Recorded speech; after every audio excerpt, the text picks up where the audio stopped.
Grateful. I saw a post the other day that said, be grateful that you slipped through the hands of people who did not know how to hold you.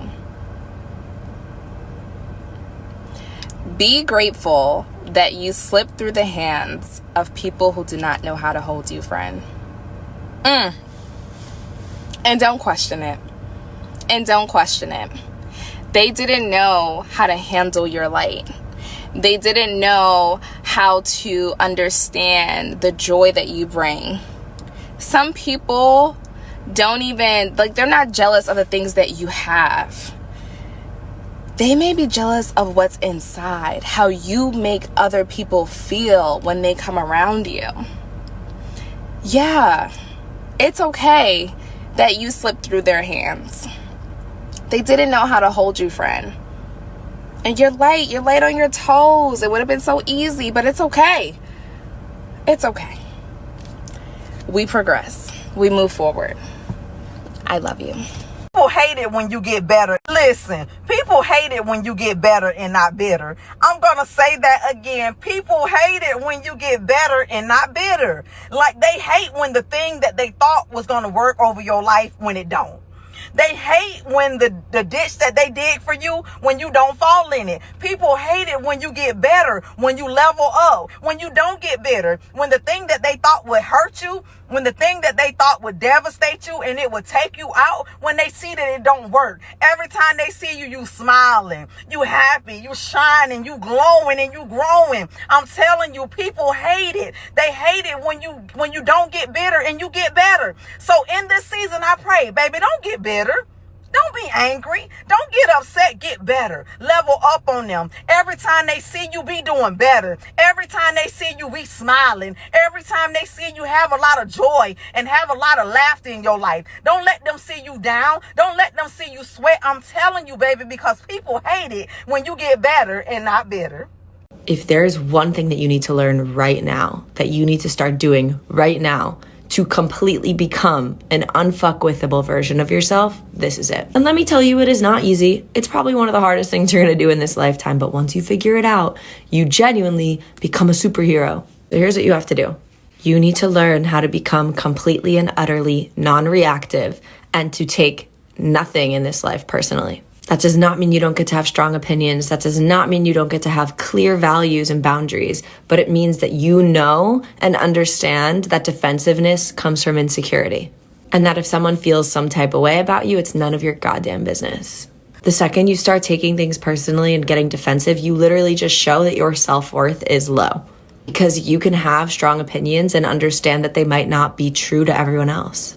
And vice versa, just because someone else believes something else doesn't mean you have to believe it too. But a strong, secure person can hear someone else's opinion, can hear someone else's beliefs and say, cool, that's true for you, not true for me. We don't have to agree. We have our own opinions and that's great. It's literally one of the most magnetic energies you're ever going to get into, and no one can fuck with you if you don't care. To make you suffer, you shouldn't have to fight to be loved, and you should not have to go through the 7 rings of hell to prove to somebody why you deserve their love. No more struggle love. I don't know who needs to hear this, but I'm going to keep it short, cute, and to the point. Love should not hurt.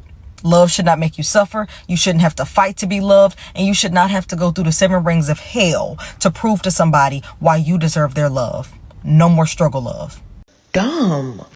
You ever just talk to somebody and the more they talk, you realize like, wow, you're dumb.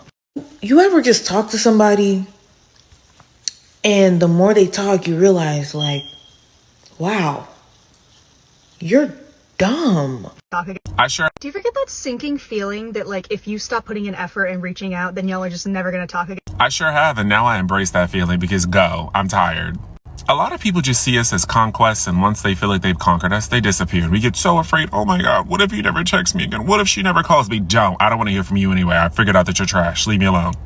Your life changes when you realize people really don't like you for the way you look or for who you are or how much of a good person you are. When you realize that some people just want to see if they can talk to you to check a box or because they have some immediate fix or some sort of unhealed trauma. When you realize that your real value to people is just the fact that you answer your phone.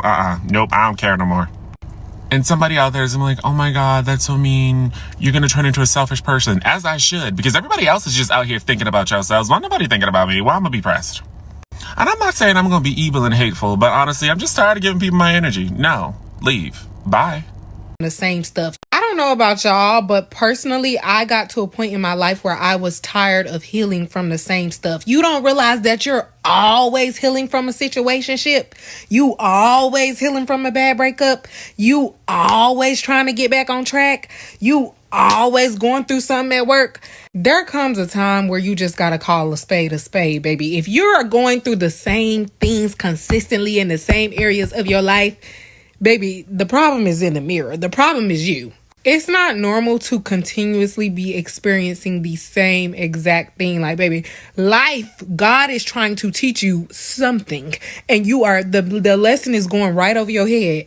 And personally, I can't speak for nobody else, but that just get draining to me. Like, it's just no way that I'm going through the same exact thing every time, baby. You got to get the lesson.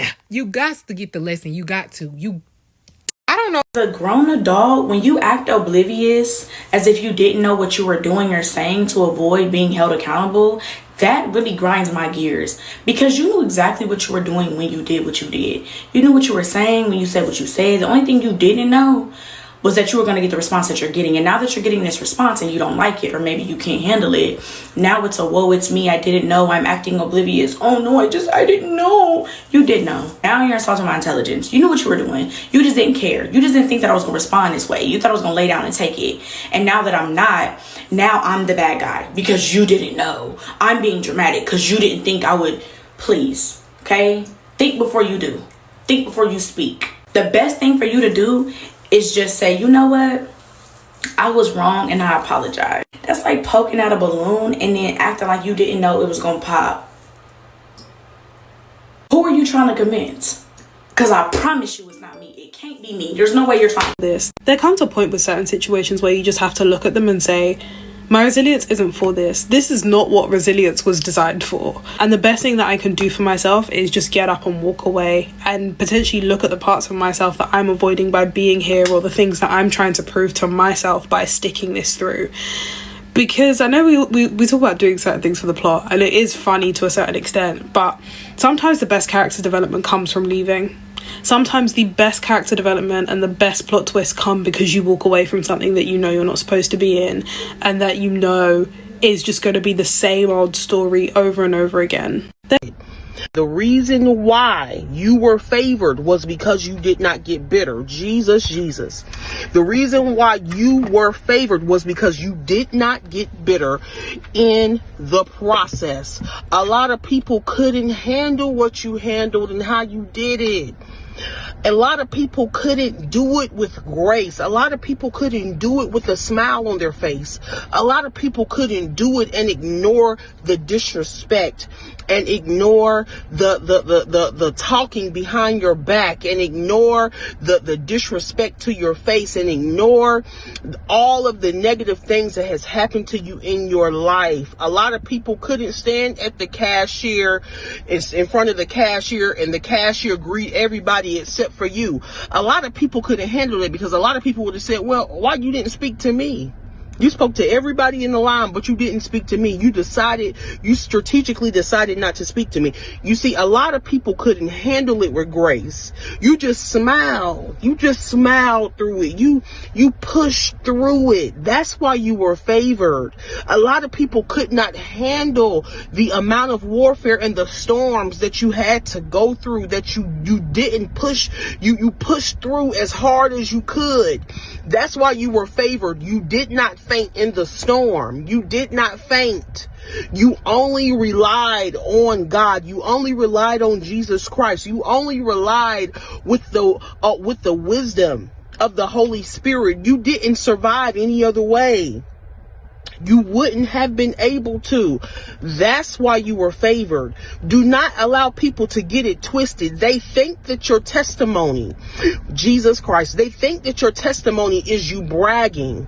They think your testimony is you bragging, and that's why you got to get around some different people. Because some people think your testimony is literally bragging after you have been through the trial. You literally were standing in the fire with Shadrach, Meshach, and Abednego, afraid that you were going to get Jesus. You did not know if Jesus was going to come in the fire with you, but you stood in the fire.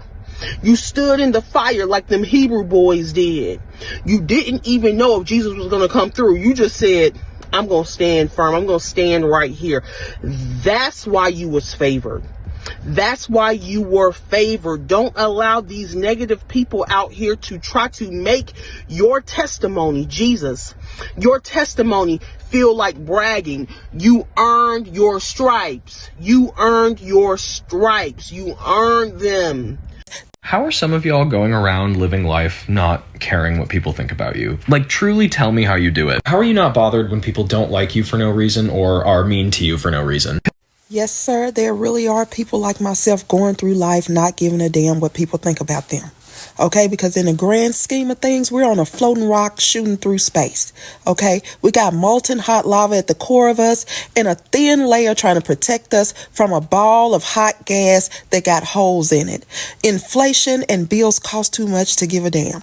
And I'm going to read you the story that my mama told me in 7th grade when I came home crying because I was being teased and worried about whether people like me or not. And it changed my life. I hope this helps you. So I just had my daily phone call with God, and why did he say to me, your disobedience will be the source of your delay? I said, wait, what? I didn't hear you. He said, your disobedience will be the source of your delay. There's things that I've been telling you to do, and you're being defiant. And because of that, the things that you want out of me cannot be provided. I said, wait, God, what do you mean? He said, I've been telling you to stop talking to them, yet y'all still chatting.